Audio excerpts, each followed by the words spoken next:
Assalamualaikum warahmatullahi wabarakatuh. Selamat pagi dan salam sejahtera bagi kita semuanya. Perkenalkan, nama saya Vera Fajri Melani dari kelas 10 Keperawatan. Sesuai dengan tugas yang diberikan oleh Ibu Meris selaku guru pengajar mata pelajaran Komunikasi Keperawatan, maka di video kali ini saya akan membahas dan menjelaskan tentang komunikasi terapeutik. Apa sih komunikasi terapeutik ini? Komunikasi terapeutik merupakan suatu komunikasi yang kita persembahkan sebagai seorang perawat atau sebagai seorang nurse kepada pasien kita yang dapat menimbulkan dampak terapeutik. Jadi, untuk mencapai dampak terapeutiknya, maka ada 4 fase yang harus kita lalui sebagai seorang perawat. Yang pertama adalah fase prainteraksi. Yang kedua adalah fase interaksi. Yang ketiga adalah fase kerja. Dan yang keempat adalah fase terminasi. Maka kita akan bahas fase pertama dulu, yaitu fase prainteraksi. Fase prainteraksi merupakan fase di mana kita belum kontak atau belum bertemu langsung dengan pasien kita. Jadi di fase ini kita harus mempersiapkan terlebih dahulu sebelum bertemu dengan pasien kita. Maka di fase prainteraksi ini ada 3 hal yang harus dipersiapkan, yaitu 1. Mempersiapkan diri kita sendiri. Jadi kita harus memperhatikan kondisi emosional diri kita sendiri sebelum bertemu dengan pasien. Yang kedua adalah menyiapkan materi komunikasi dan menguasai materi tersebut untuk mengkomunikasikan kepada pasien kita tersebut.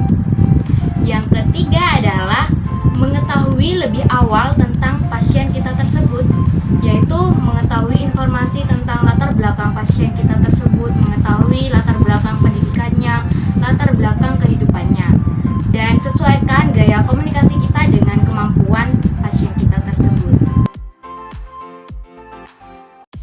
Fase yang kedua adalah fase interaksi. Fase interaksi ini bisa disebut dengan fase wow atau fase building rapport, karena di fase ini kita menanamkan kepercayaan kepada pasien kita bahwa kita seorang nurse, kita seorang petugas kesehatan, kita adalah perawat yang terpercaya di hadapan pasien kita. Maka di fase interaksi ini ada 4 hal yang harus disiapkan. Yang pertama adalah mempersiapkan penampilan diri kita sebaik mungkin di hadapan pasien kita. Yang kedua adalah salam terapeutik atau salam TSB, yaitu tatap, senyum, dan bicara. Yang ketiga adalah mengevaluasi validasi, yaitu dengan menanyakan kabar pasien atau dengan cara mengidentifikasi pasien. Dan yang keempat adalah melakukan kontrak, yaitu yang berkaitan dengan informasi seberapa lama kita akan melakukan tindakan atau edukasi terhadap pasien kita tersebut. Fase yang ketiga adalah fase kerja. Di fase ini ada 2 hal penting yang harus diperhatikan. Yang pertama adalah mengedukasi pasien atau komunikasi murni edukasi. Hal penting yang kedua adalah tindakan keperawatan terhadap pasien. Mengenai hal pertama, yaitu mengedukasi pasien, maka hal yang harus kita lakukan adalah komunikasikan sesuai dengan isi kontrak. Misalnya menjelaskan tentang jam berkunjung, jam visi dokter, ataupun hak dan kewajiban seorang pasien. Dan mengenai hal penting yang kedua, yaitu tentang tindakan keperawatan terhadap pasien, maka hal yang harus kita lakukan adalah gunakanlah sikap terapeutik.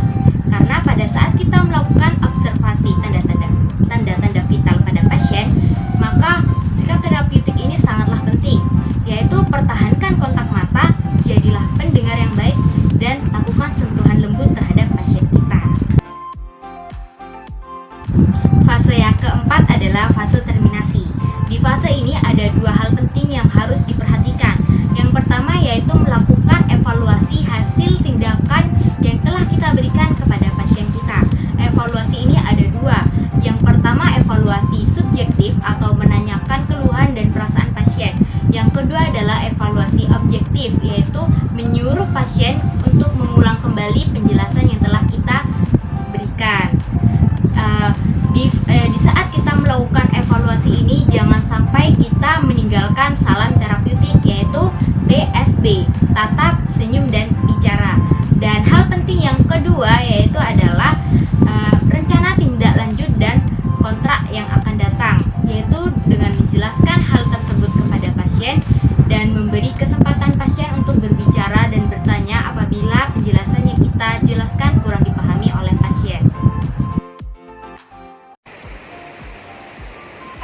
Assalamualaikum warahmatullahi wabarakatuh. Waalaikumsalam warahmatullahi wabarakatuh. Selamat pagi, mohon maaf mengganggu waktunya lagi. Apakah masih ingat dengan saya siapa? Ingat, Mbak Farah Fajrimelani. Oke, terima kasih. Boleh sebutkan lagi nama lengkap dan tempat tanggal lahir? Claudia Cynthia Bella, 27 Maret 2005.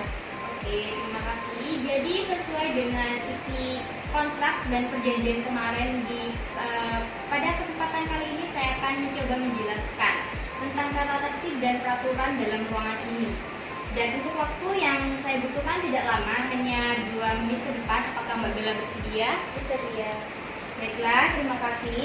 Jadi yang pertama saya jelaskan yaitu tentang jam besuk. Jam besuk ini dimulai dari jam 12 siang dan jam 1 siang. Dan di luar jam besuk, Mbak Bella hanya boleh dijaga oleh 2 orang saja ya. Ya. Tidak boleh diperkenakan membawa anak kecil yang di bawah umur, yaitu di bawah umur 12 tahun. Dan untuk barang-barang yang dibawa hanya boleh seperlunya saja. Tidak diperkenakan membawa barang-barang yang dapat menimbulkan kebakaran seperti alat setrika, pemanas air, magicom, dan lain sebagainya. Dan juga tidak diperbolehkan membawa barang-barang yaitu seperti benda tajam dan benda-benda berharga.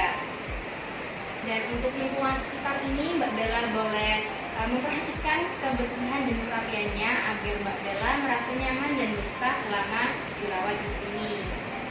Untuk tata tertib lainnya bisa Mbak Bella lihat sendiri dalam buku yang sudah kami sediakan. Ya. Baik. Dan oke, terima kasih. Apakah sejauh ini sudah paham dengan penjelasan dari tata tertib di ruangan ini? Ya, sudah. Oke, sudah ya. Bagaimana dengan perasaannya? Ya, sudah paham dan sudah tenang. Oke, baiklah. Terima kasih. Kami berharap semoga Mbak Bella betah selama dirawat di sini dan cepat diberi kesembuhan. Iya, terima kasih. Terima kasih kembali. Saya permisi. Wassalamualaikum warahmatullahi wabarakatuh. Waalaikumsalam warahmatullahi wabarakatuh. Jadi itu merupakan praktek saya tentang komunikasi terapeutik langsung dengan pasiennya. Mohon maaf apabila ada kekurangan dan kesalahan yang tidak disengaja maupun disengaja. Terima kasih. Wassalamualaikum warahmatullahi wabarakatuh.